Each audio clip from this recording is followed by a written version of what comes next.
I remember running my 14th marathon in Ann Arbor, Michigan. I finished, but it was one of my worst experiences running. There was nothing out of the ordinary that happened that day, and honestly, I cannot blame too many things on the race. I thought about quitting a few times. Even though I had run more than a dozen marathons, I got lazy and did not respect the distance. I did not correctly plan, was not strategic, nor intentional, and I did not consider what I had learned from previous experiences. I made several mental and physical errors. Looking back at my race performance from that day, I am able to see several things I could have done better. The exciting thing about not accomplishing a goal is that there is opportunity for debrief and reflection on what went well, and what could be improved. The tough part comes when you have to eliminate the excuses, be honest and face yourself in the mirror. You have to have the courage to be raw and honest, asking yourself where you fell short. In David Goggins' book, Can't Hurt Me, David talks about how he went from failing at completing a pull-up record he attempted 2 different times.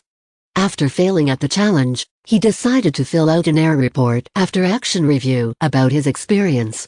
In the military, after every mission, filling out an error report is required. Error reports, or live autopsies, are critical to the success of future mission. The idea of using an error report intrigued me so much so that I did a bit of research. I found an article on LinkedIn, "Why is U.S. Army's error such a powerful leadership tool?" written by Tom Dearline, co-founder and CEO as well as former West Pointer and Airborne Ranger. Dearline emphasized 5 questions in his article on error reports. It is Dearline's 5 questions perfectly frame an evaluation for a teaching unit, family vacation, business analysis, weekly budget, or performance in a training run or race. The 5 questions in an error report: what was supposed to happen? What did happen? What are some improves? What are some sustains? What can be done to improve next time? During the first week of August, I decided to sit down and examine a few of the races that stand out in my career. I decided that I could be even more specific about how to improve by labeling specific areas with M for mental and P for physical. After I looked at past failures and successes with my sport, I took a look at my professional career as a teacher.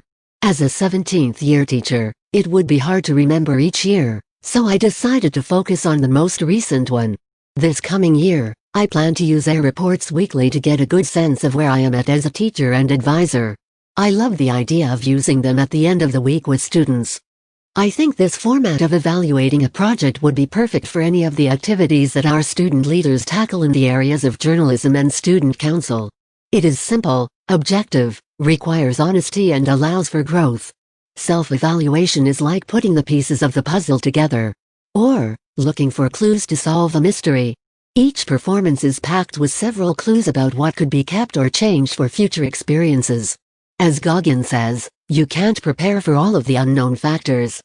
But, if you have better pre-game focus, you will likely only have to deal with 1 or 2 rather than 10.